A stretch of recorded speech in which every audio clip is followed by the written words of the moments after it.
Moshe Rabbeinu, lorsqu'il a entendu l'ordre d'Akadosh Baruch Hu d'être le Mashiach d'Am Israël, et que Moshe Rabbeinu se posait le safek de se demander est-ce que Am Israël vont être Ma'amin, parce qu'il a compris où ils étaient. Ils étaient dans l'esclavage. Alors que je vous ai dit, Vayamen Aham, le peuple te croira. C'est comme là, ils sont Ma'aminim.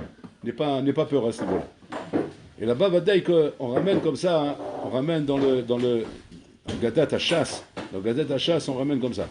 Que Moshe Rabbeinu, il a transmis à Israël 613 mitzvot. 613 mitzvot. David Ameler, à son époque, il est venu, il a, entre guillemets, il ne faut pas dire comme ça, mais c'est ce que ça ressemble, réformé la Torah. Ouais. Il a tout réformé à 11 mitzvot. Il a dit, 613 c'est trop compliqué, on va résumer ça à 11 mitzvot. Comme ça c'est marqué. Il est venu Ishayahu, il a dit non, 11 c'est trop compliqué, il a résumé ça à 6 mitzvot. Il est venu Micha, il a dit 6 c'est trop compliqué, il a résumé ça à 3 mitzvot. Jusqu'à qu'il est venu Habakouk, il a dit c'est trop compliqué, il a résumé ça à une mitzvah. Maza mitzvah, tzadik bemunato yichye, mitzvah taimuna. Voilà. Maintenant la question qui se pose c'est comme ça. Est-ce que Habakouk veut dire qu'on ne fait plus de mitzvot? On est ma'amin et c'est tout? Ça s'arrête là? C'est ça le pshat? Il dit non, Vadaï, qu'il faut faire les 613 mitzvot. Seulement le ikar, dans l'accomplissement des mitzvot, quand tu mets des tfilim, quand tu pries, quand tu étudies la Torah, quand tu fais kivud avayim, toutes les mitzvot qu'on va avoir dans les 113 mitzvot, le ikar de la chose sur laquelle on va te demander des comptes, c'est la émouna qu'il fallait avoir dans ces mitzvot. C'est-à-dire qu'au départ, chaque mitzvah, elle avait kaviachol un yesod. Et donc tu étais tenu de respecter les 613 yesodot qu'il y avait dans toutes les mitzvot. Donc tu t'es appelé à rendre des comptes sur les 613 principes. Il est venu, Habakouk, il a dit, on te demandera des comptes sur l'Aïmouna. Sur l'Aïmouna, on te demandera des comptes. C'est là-bas qu'on va te demander des comptes. Voilà ce qui est marqué ici. Alors peut-être qu'il faut comprendre le pshat, parce que ok, sauf il a quand même réduit. Il a quand même réduit. Et qu'est-ce que ça veut dire à Botaï, c'est-à-dire d'avoir l'Aïmouna dans l'accomplissement des mitzvot? C'est quoi le pshat? Peut-être tout est basé sur l'Aïmouna. Pour comprendre cela, on va ramener une autre Agadat Hachas. Une autre Agadat Hachas concernant les Milhamot de Am Israël. Lorsqu'il y a eu les guerres dans Am Israël, David Ameler, avant de partir la guerre, il priait à Hachem, il disait, bon, Olam, donne-moi le koach de pourchasser mes ennemis, de les terrasser et de les exterminer. Bon, Olam, il lui répond, Ani osek et dvarecha. Je ferai comme tu as demandé. Et bon, Olam, il est dit à David Ameler, dans chaque guerre qu'il faisait, qu'il ne revenait pas de la guerre s'il n'avait pas terrassé ses ennemis. Comme un fauve qui saute sur une proie et qu'il la déchire. Et comme ça, David Ameler, Kaviachol, revenait vainqueur de toutes ces guerres. Il est venu après David Ameler, Melech Asa. Melech Asa, il a dit, je ne suis pas la madéga de David Ameler. Je ne suis pas capable de courir derrière mes ennemis et de les terrasser. Par contre, ce que je peux faire, c'est courir derrière eux, et toi, bon, leur lame, tu leur mets la peur. Que quand ils nous entendent en train de courir et en train de crier, pour les terrasser, qu'ils aient peur, et qu'ils partent en panique, et quand ils sont dans la panique, c'est facile de les tuer. Voilà ce qu'il a demandé à Hachem. Hachem, il lui répond, Agnosé ket valecha. Et comme ça se passait, dans les guerres avec Asa. Asa, il allait à la guerre, il se présentait avec ses soldats, il criait à l'attaque, et les ennemis ils couraient en débandade. Et comme ça, donc il leur donnait le dos, et comme ça, il leur tirait dessus comme des poulets. Il les abattait comme des poulets. Et comme ça, ils mouraient. Il est venu, Melech Yehoshaphat, il a dit, moi je ne suis pas la madriga ni de David, ni de Melech Asa. Il dit, moi ce que je peux faire, c'est venir sur le front, chanter des Teilim, Shir, la Ma'alot, et ça avec les armes, et en chantant des Teilim, bon alors là, tu vas faire le travail. C'est-à-dire quoi? Ils vont courir de peur, ils vont s'en mêler les pattes un avec l'autre, et un il va tuer l'autre. Bon alors là, il dit, il n'y a pas de problème, je fais comme tu as dit. Et comme ça, Yehoshaphat faisait ses guerres. Il venait, il chantait des chants de Teilim, les ennemis couraient, ils s'en mêlaient les pattes, ils se tuaient l'un à l'autre, et comme ça, ils gagnaient les guerres, mais le Yehoshaphat. Jusqu'à qu'on arrive au roi Hiskiyahu Amelech. Hiskiyahu Amelech, il dit à Kadosh Baruch Hu, moi je n'ai pas la force, ni de David, ni de Asa, ni de Yehoshaphat. Je reste dans mon lit, et tu fais le travail. Comme ça, il lui dit. Ça ressemble plus à nous. Je reste dans mon lit, tu fais le travail. Bon, alors, il lui répond, Agnosé ket valecha. Et comme ça s'est passé. lorsque le Israël est venu encercler Jérusalem avec des millions de soldats, pas des milliers, des millions. C'est-à-dire qu'il y avait tellement de soldats que simplement en marchant, ils auraient exterminé Jérusalem. Et que Hizkiyahu Omeler, on lui a demandé quelles sont les instructions. Il a dit on va dormir. Il a dit mais ils sont là les ennemis, ils ont entouré Jérusalem. Ils vont attaquer d'une seconde à l'autre. Il dit on va dormir. Bon, c'est le roi, on écoute le roi. Ils sont partis dormir. Le lendemain, ils se sont levés. Toute l'armée d'Israël était terrassée. Ils étaient terrassés doucement là-bas. Bon, alors là, il a juste levé le volume, comment dire, des chants des Malachim. Puis Tom, ils ont entendu le chant des Malachim, ils n'ont pas supporté, ils sont tous morts. Crise cardiaque. Tous morts là-bas dans un Nessassou. Là aussi, pareil. Un peu comme le Yisod qu'on a dit avant. Sadik bemunato yichi. Qu'est-ce que Hachem veut nous apprendre ici? Hachem veut nous apprendre qu'on va demander à l'homme din vecheshbon selon ses kochot be'emuna, selon les kochot qu'il a be'emuna. On ne va pas lui demander din vecheshbon par rapport à ce que un tzaddik, un tel ou un tzaddik, un tel a été capable de faire et de te demander à toi aussi d'être à la même hauteur que l'autre tzaddik. Est-ce qu'Améler, on ne veut pas lui demander des comptes pourquoi tu n'as pas été David Améler, pourquoi tu n'as pas été comme Asa, pourquoi tu n'as pas été comme Ushafat. On ne peut pas demander ces choses-là. On demande par contre à chacun selon le niveau de Imuna qu'il avait. Et que la Imuna qu'il doit avoir devrait lui permettre normalement de pouvoir respecter la Torah et les Mizot. Aujourd'hui, le grand Nisayon qu'il y a, comme à la sortie d'Égypte, Rabotai, où là-bas les Israël n'avaient aucune Mizot. C'est marqué là-bas, ils étaient nus. C'est quoi nus? Nus à Kamana de Mizot, ils n'avaient rien, Rabotai. Et que bon, là, mais il leur a dit, il y a une chose qui peut vous aider, malgré que vous n'avez pas de Mizot, de sortir d'Égypte, c'est quoi? C'est la Imuna. Avoir la Imuna. Ils ont eu la Imuna. Voyez, Menaam, comme c'est marqué, et grâce à cette Imuna, ils sont sortis. Sur ça est basé, Rabotai, toute la gadlou d'un bel Adam, toute la avoda qu'on a à faire à Rabotai. Toute notre avoda est basée sur la Imuna. C'est quoi? Ma kavana, la avoda est basée sur la Imuna. Quand un juif aujourd'hui, dans notre époque, aujourd'hui, en l'an 2024, à Rabotai, il se pose la question, est-ce qu'il est possible encore dans une époque comme la nôtre, avec tellement de rocher, tellement de touma, tellement de bilboul, tellement de sheker, est-ce qu'il est possible encore d'avoir des sheifot, de devenir un gadol d'Israël, mais un gadol comme les gdolim, Rabotai, pas un gadol de banane, un vrai gadol, Rabotai, un vrai gadol. Est-ce qu'on peut encore être shoef? Avec l'aïmouna, on peut tout atteindre. L'aïmouna est la force qu'un juif a pour pouvoir tout atteindre dans la vie. C'est-à-dire que quand un bonhomme va venir après 120 ans, et Hachem va lui demander des comptes, il va lui demander pourquoi tu n'as pas appris toute la Torah, pourquoi tu n'as pas été méken toutes les misotes, pourquoi tu n'as pas fait tout ça. Maintenant, lui, il va commencer à essayer de s'expliquer, il va commencer à essayer de donner des raisons à droite, à gauche, rouler, et Hachem va l'attraper sur une chose. Il va lui dire, pourquoi tu n'as pas eu de la Emouna? Pourquoi tu n'as pas eu de la Emouna qui t'aurait permis avec cette Emouna d'arriver à tout ça? Et ton problème a été la Emouna, tu n'avais pas assez d'Emouna. Et c'est ça la bataille, la ta'ana que je brûle le roi contre Am Israël. À la fin des temps, que même si on est dans une époque de sheker et de hocher et de bilboul, où a priori on se demande même si on peut encore demander des comptes à la personne tellement qu'il est dans un bilboul, Hachem il dit oui, je peux demander des comptes, pourquoi? Parce qu'il y avait la Emouna. C'est-à-dire quoi? C'est quoi le pshat? Le pshat, ça veut dire comme ça. Toute difficulté qu'un juif ressent, dans n'importe quel domaine, c'est comment dire, le Yetzarara de se balader dans les ordinateurs avec Internet. Un autre, c'est les filles, draguer les filles.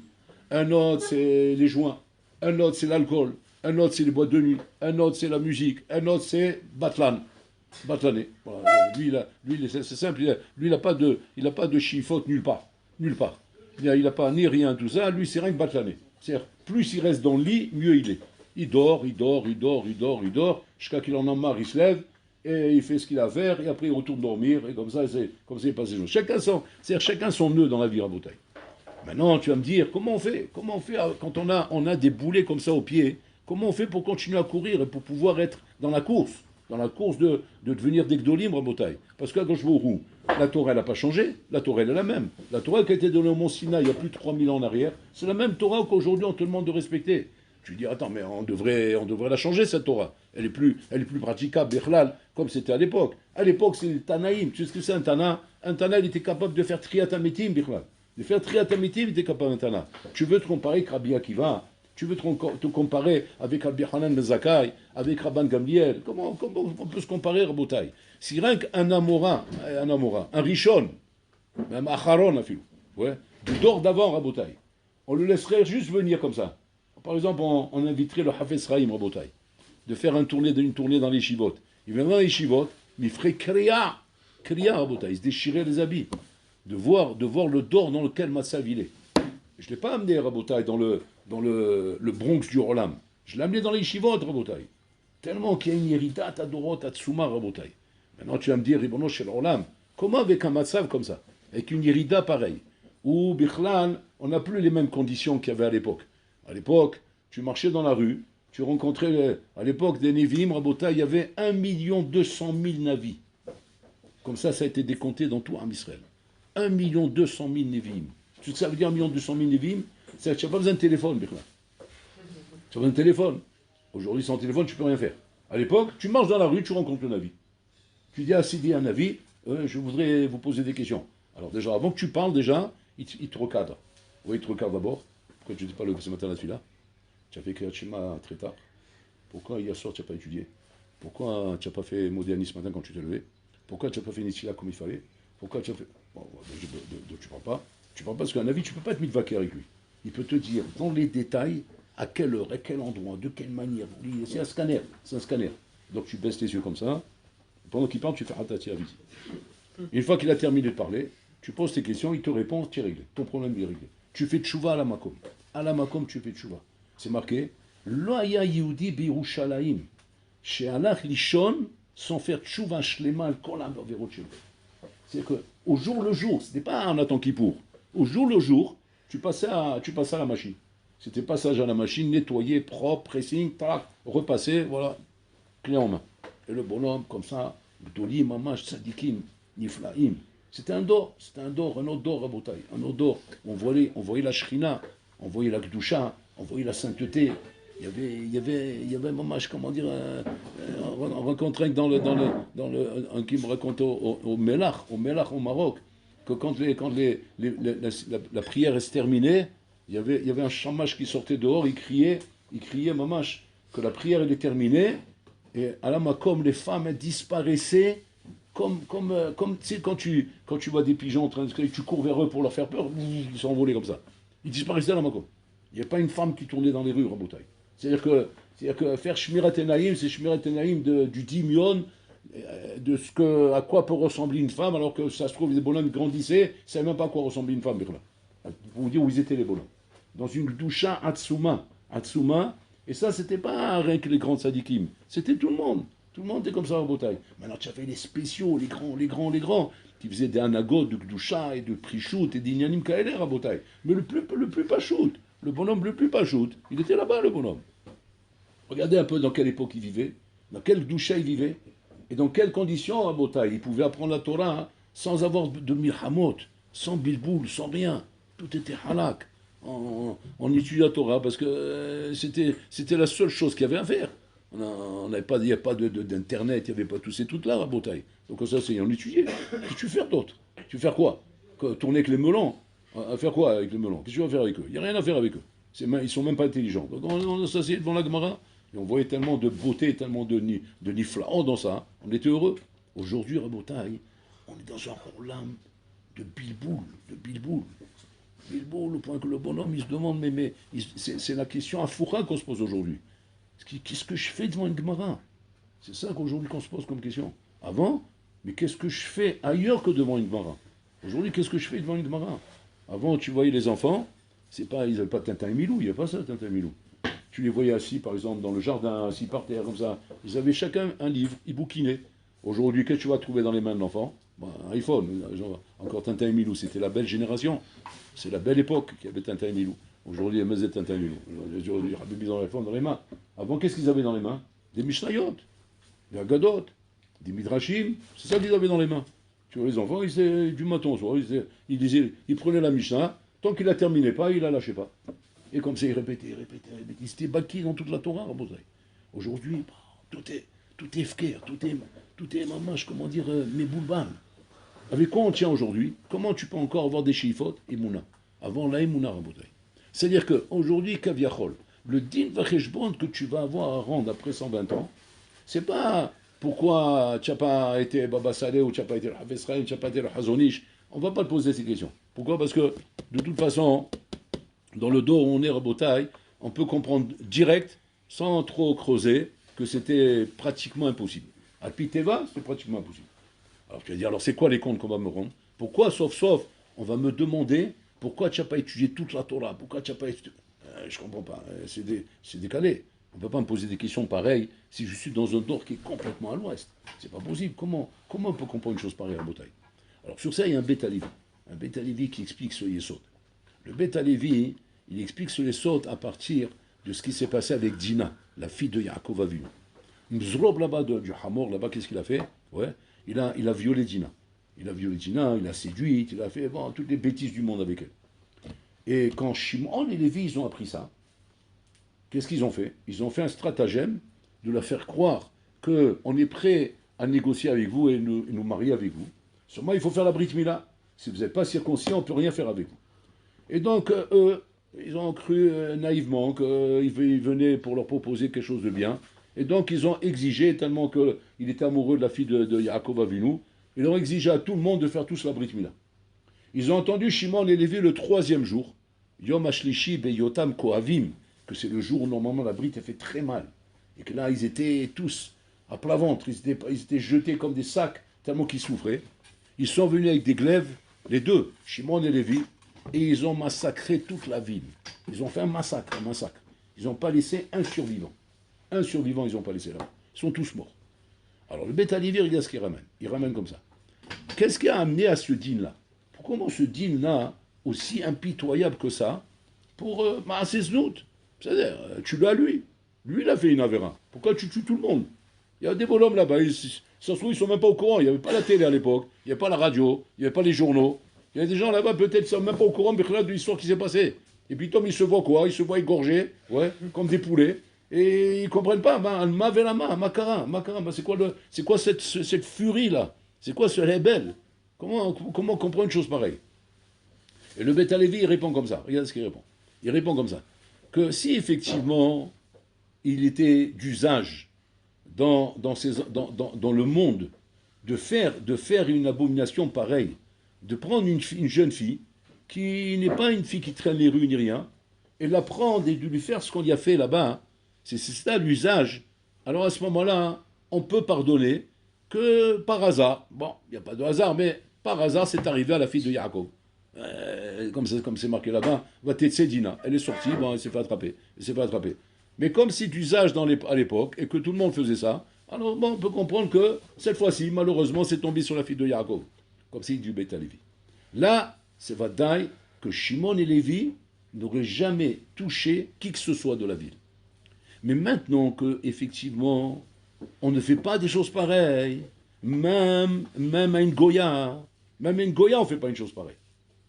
Maintenant que ces choses-là, tu l'as fait avec la fille de Yaakov, si à une Goya, on ne le fait pas, et tu l'as fait à la fille de Yaakov, à ce moment-là, on vous massacre à tous. Qu'est-ce qu'il veut nous apprendre avec ça, le Beth Alevi? C'est un yesod. Le Beth Alevi, il va apprendre que de là, que ça va être la même question qu'Akshbouri va nous demander après 120 ans. Après 120 ans, Bolorlam, il va nous prendre de la même manière. Il va dire comme ça, Akshbouri. Il va prendre le bonhomme, il va lui dire, dis-moi, qu'est-ce que tu as fait dans ta vie, toi? Pas étudié, pas grand-chose, pas fait grand-chose. Donc le bonhomme, Kaviachol, il vient là-haut, Bzlot, il vient là-haut, les poches vides. Il a rien, comment dire. Et Bolorlam, il lui demande des comptes là-bas. Est-ce que tu as étudié le chasse? Est-ce que tu as étudié la Mishnah? Est-ce que tu as étudié le Sod? Tu as fait du Rouchami? Tu as fait le Babli? Tu as fait le Sifri, le Sifra, le Tour, Shkhanot, Bet Yosef? Le bonhomme, il devient fou. Il dit, je ne sais même pas de quoi il parle. Même ces noms, je ne sais même pas de... Qu'est-ce qu'ils veulent dire, ces noms? C'est quoi le Tour? C'est quoi le Bet Yosef? C'est quoi le Shkhanaro? C'est quoi? Ça veut dire quoi? Ça veut dire quoi? C'est un magasin qui vend... C'est un McDonald's? C'est quoi? C'est une adresse de McDonald's? De quoi vous êtes en train de parler avec là? Même ça, il ne sait pas. Et il dit là-bas que le bonhomme, il va rendre des comptes à Botaï, ils vont l'éclater sur toute la Torah entière. Alors, la question, elle se pose à Botaï. Si le bonhomme, il était égaré, complètement perdu, pourquoi tu es en train de lui demander des comptes sur toute la Torah entière? Demande-lui des comptes sur ce que toi, tu imagines qu'il était capable de faire. Et ce qu'il était capable de faire, comme on a vu avec ces rois qu'on a dit, que chacun à son niveau. Est-ce qu'il y a Améler, il était à son niveau, il a dit, moi je dors, et Bolorlam, tu fais la guerre. C'est son niveau. Bolorlam, il va lui demander des comptes, alors est-ce qu'il y a Améler? Non. Pourquoi? Parce que c'est son niveau. Pourquoi Bolorlam, il ne fait pas la même chose? que chaque homme, il va le juger par rapport à son niveau. C'est pas marqué comme ça. C'est marqué qu'un homme rendra des comptes à Botaï sur toute la Torah entière. Comment c'est possible? Comment ça marche ça? Regardez comment ça marche. Parce qu'ici, on est en train de dire que si un juif à Botaï, il a la Emouna, il a la Emouna, et que maintenant, il aurait fait au moins ce qu'il était capable de faire. Au moins ce qu'il était capable de faire. Alors là, Vadaï, Hachim, il peut dire maintenant, la balle est dans mon camp. Toi, de ton côté, tu as fait ce que tu étais capable de faire. Et la preuve que tu avais la Emouna, c'est que ce que tu étais capable de faire, tu l'as fait. Donc du moment où tu as eu cette Emouna, de faire ce que tu étais capable de faire, moi, je me dois à Kadosh Baruch Hu de t'aider à faire le reste. Si maintenant, moi, je ne t'ai pas aidé à faire le reste, je n'ai pas des comptes à te rendre. Je n'ai pas des comptes à demander. Pourquoi? Parce que tu as fait ce que tu étais capable de faire. Regardez le Yesod Assoum qu'on apprend ici. Est-ce qu'un Meler Rabota, il ne cache pas son jeu? Il dit, bon, alors là, moi, je ne suis pas capable de ça. Moi, je suis capable de dormir et avec ça, arriver là-bas. Bon, alors là, il me dit, tu n'es pas un mytho, qu'on la cavolera. Puisque ce que tu es capable de faire, tu le fais, moi, je vais t'aider à faire le reste. C'est la même chose ici à Botaï. Hachem va nous demander des comptes sur les choses qu'on est capable de faire. Et les choses qu'on est capable de faire à Botaï, ça, on ne peut pas jouer avec ça. Ça, c'est la chose sur laquelle, bon, l'Olam, il va être mégalguel à nous et takol. Il va tout nous envoyer sur le crâne, Rabotaï. Exactement comme le bonhomme dans la Gemara de Baba Batra, il dit qu'il y avait un bonhomme comme ça, dans Baba Kamo aussi, c'est ramé. Il avait un terrain comme ça au centre, et il y avait 4 terrains autour de lui. Il y avait 4 terrains autour de lui. Ouais. Et les bonhommes qui avaient ces 4 terrains-là, oui, eux, ils voulaient, bien sûr, entourer leur terrain de barrières, à cause des voleurs, pour qu'ils ne rentrent pas chez eux. Alors, il y avait les 4 terrains comme ça, et lui au milieu. Maintenant, à lui, ils lui ont demandé, ben, toi aussi, entoure ton terrain. Comme ça, au moins, ça nous économise pour chacun une barrière. Il y aura au moins un côté pour celui-là, un côté pour celui-là, un côté pour celui-là, et un côté pour celui-là. Maintenant, lui dit non. Maintenant, lui, c'est malin, ça gère bien. Bon.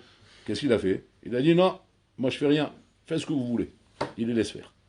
Bon, donc, eux, ils s'énervent en attendant.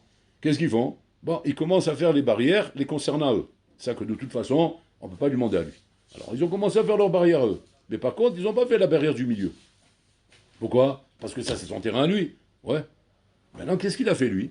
Une fois qu'il a vu effectivement qu'ils ont commencé à faire toutes les barrières, et peu à peu, ils ont commencé, il a mis chacun à ajouter une barrière. Il a ajouté une barrière, après une deuxième, une troisième. Ils l'ont laissé avec la quatrième. Lui, il a fini la quatrième. Il a complété la quatrième. Maintenant, la Gemara dit là-bas, mais Galkeli Malav et Takol. On le fait tout payer maintenant. Pourquoi? Parce que là, tu as montré par le massé que tu as fait, que tu t'es intéressé par l'entourage de tes barrières. Et donc, tu vas tout payer maintenant. Bon, alors là, il fait la même chose avec le juif. Il fait la même chose avec le bonhomme. C'est quoi? Hachem, il veut tester et voir ce que tu es capable de faire. Hachem, il voit, il t'observe. Il voit ce que tu es capable de faire. Et quand maintenant Hachem, il voit effectivement dans la vie que ce que tu es capable de faire, oui, tu le fais. Mais et si tu le fais, bon, alors on me dit, là, il n'y a pas de problème. Moi, je vais t'aider maintenant à faire même ce que tu n'es pas capable de faire. Mais si Raz Vechalila, même ce que tu es capable de faire, tu ne le fais pas, hein, alors bon, alors là, il va te demander des choses, des comptes, même ce que tu n'es pas capable. Maintenant, pourquoi c'est comme ça? C'est quoi la logique? Ok, je n'ai pas fait ce que j'étais capable. Mais pourquoi tu me demandes des comptes sur ce que je ne suis pas capable? Parce que bon, alors là, il te répond, si tu avais fait ce que tu es capable, même ce que tu n'es pas capable, moi, je l'aurais fait. Moi, je l'aurais fait. Mais comme tu n'as pas fait ça, c'est pour ça maintenant je te demande des comptes sur toi. C'est exactement ça le problème, Rabotai. Quand on part en Ben Azmanim, Rabotai, Hachem, il va vous tester là-bas en Ben Azmanim. Il ne va pas vous tester, Rabotai, de vous demander les mêmes zdarim que vous avez quand vous êtes dans le Zman. Hachem, il ne va pas vous demander ça. C'est normal. Vous êtes en Ben Azmanim. Bon, l'Olam, il comprend. Il n'est pas. Bon, l'Olam, Chaz Shalom, il n'est pas en train de nous dire de vouloir nous égorger, etc. Non, il comprend. Seulement, bon, l'Olam, là, il va te tester sur un autre domaine. Sur un autre domaine. Il va te tester pour voir si tu fais ce que tu es capable de faire.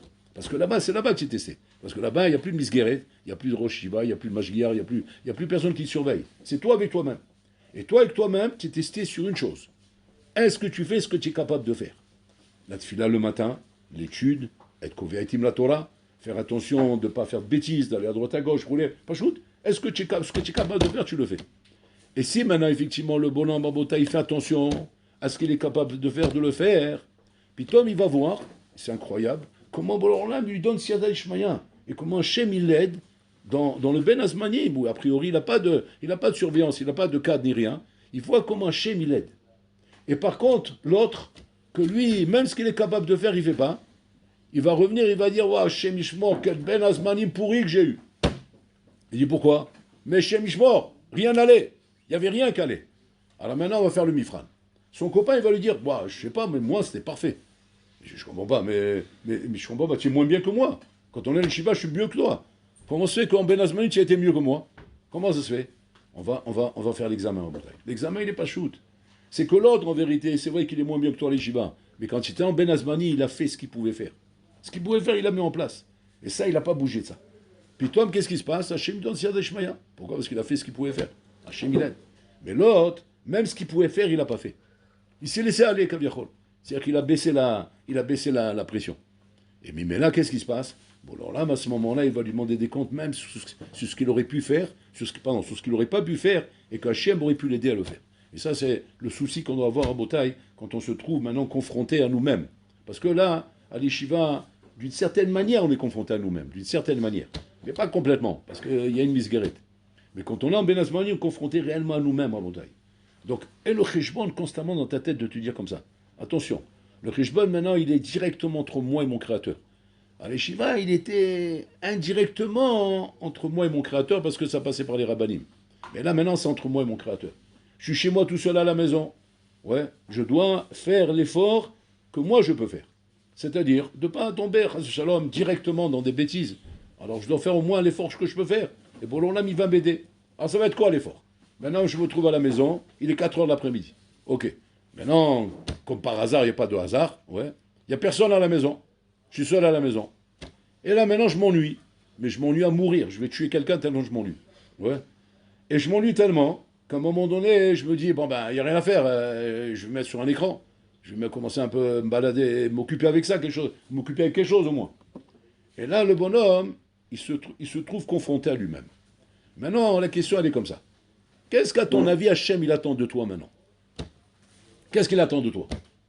Que tu sois comme Baba Saleh, Kodesh Kodashim, tu fais rien, tu touches rien? Non. Bon, alors, il sait très bien que tu n'es pas Baba Saleh. Il sait très bien que tu n'es pas le Chafetz Chaim. Il sait très bien que là où tu es incapable de surmonter une épreuve pareille. Tu vas dire, ok, alors qu'est-ce qu'il attend de moi? Il attend de toi de faire ce que tu es capable de faire. Tu vas dire, qu'est-ce que je suis capable de faire? Pas shoot, sors de la maison. Sors de la maison, reste pas à la maison. Sors, voilà, va au Beth Midrash. Fais ce que tu es capable de faire. Tu dis, mais je vais lui dire fou, je vais aller là-bas, mais attends, mais moi je m'ennuie là.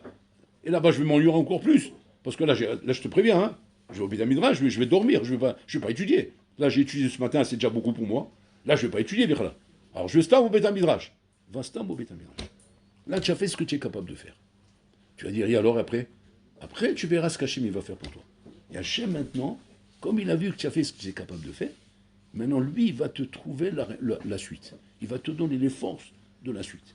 Soit il va te mettre pitom quelqu'un qui va te prendre, ou soit il va te faire rencontrer quelqu'un qui va te donner du réchec, ou bien, peu importe ce qui va se passer. C'est bon, alors là, dans son tornite. Et Hachem, il va s'arranger dans le tornite qu'il a, que du moment où toi, de ton côté, tu as fait un effort, bon, alors là, il va t'aider maintenant pour la suite, Rabotaï. Pareil, vous marchez dans la rue.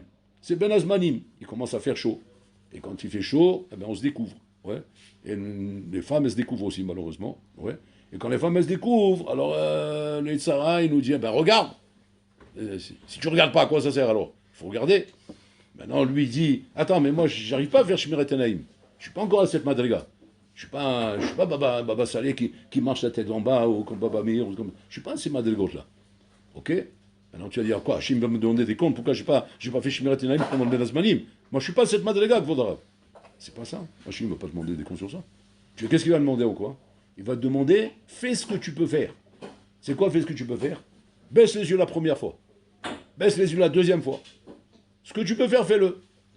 Bien sûr, en demandant, quand je me roule, bon, là, moi, voilà, moi, je fais ce que je peux faire. Et là, tu vas voir, c'est incroyable, mais vrai, comment Bololam Pitom, il va t'aider. Hachem, il sait comment faire. On ne sait pas quelle tornite il va trouver et de quelle manière il va t'aider. Mais Bololam, Abba l'Etaher, Misaïmlo. Celui qui vient pour se purifier, on l'aide. Donc, c'est-à-dire que, mettez-vous moins dans un matzav de Emouna. Que quoi? Qu'Hachem peut m'aider. Mais mets-toi dans ce matzav où on t'aide. Tu ne mets pas dans un matzav de Abalitame potrimlo. Abalitame potrimlo, parce que là-bas on t'aide pas, tu vas dans le sens. Alors bon, là, il te laisse aller dans ton chemin pourri, où tu vas tomber, Haz Shalom. Mais au moins l'effort, fais au moins l'effort de ton côté de faire ce que tu peux faire. Maintenant le reste, bon, là, on l'a mis, décidera qu'est-ce qu'il va faire, s'il va t'aider ou pas t'aider. Et même si Haz Shalom, je prends le côté le plus pourri. qu'en fin de compte, on t'a pas aidé. On t'a pas aidé. Et en fin de compte, tu es tombé. Ouais. Au moins, tu auras comment dire, la satisfaction de dire, de mon côté, j'ai fait un effort. J'ai fait un effort. Parce que très souvent, Rabotaï, une des raisons principales pourquoi on tombe dans la vie, ouais, c'est parce qu'on se décourage de s'imaginer que même si je vais faire un peu d'effort, mais à quoi ça va servir? Parce que de toute façon, je vais tomber. Et à cause de ça, on ne fait même pas l'effort. Donc on ne bénéficie pas de la balitaire, mais ça aime l'eau. Et c'est là l'erreur, Rabotaï. L'erreur, elle est là. Bon, alors là, il dit, ne fais pas de hishbonot à ma place. Fais tes hishbonot. Ata beshelcha vani besheli. Fais ce que toi, tu as à faire de ton côté, moi, je fais ce que je fais de mon côté. Ce que tu as à faire de ton côté, fais un peu d'effort. Fais ce que tu peux. Tu vas au Beth Midrash le matin. Benazmanim. Tu dis, waouh, c'est dur, j'ai pas envie d'étudier. Va. Mais qu'est-ce que je vais faire? Ouvre la Gemara. Commence à lire. Mais après, je m'endors tout de suite. C'est pas grave, tu t'endors. Mais au moins, tu as fait l'effort. C'est ça le truc, Rabotaï. Ne va pas dire maintenant le matin, ouais, ça me prend la tête d'aller à Tfila. Bon, je vais prier Biarritz. Mais non, va. Et c'est compliqué, comment je vais faire? J'ai pas la force, il faut marcher longtemps. Bon, il fait chaud, comment je vais faire? Fais l'effort, sors de chez toi. Puis toi, il va venir un copain, il va dire, oh, Minoche même, je t'ai vu, allez, viens, je te prends avec moi. Il va te prendre avec lui. Et si t'as pas pris, il t'a pas pris, il n'a rien à mettre. Mais au moins, tu as fait l'effort. C'est ça qu'Hachim demande, c'est ça de Sadik Bemunato Yirye. Bemunato, c'est-à-dire, fais au moins le minimum d'efforts de ton côté pour qu'au moins on voit de ta part de la Emouna. La Emouna d'être prêt à travailler Hachem. Et après, pour l'Olam, il sait comment il va faire.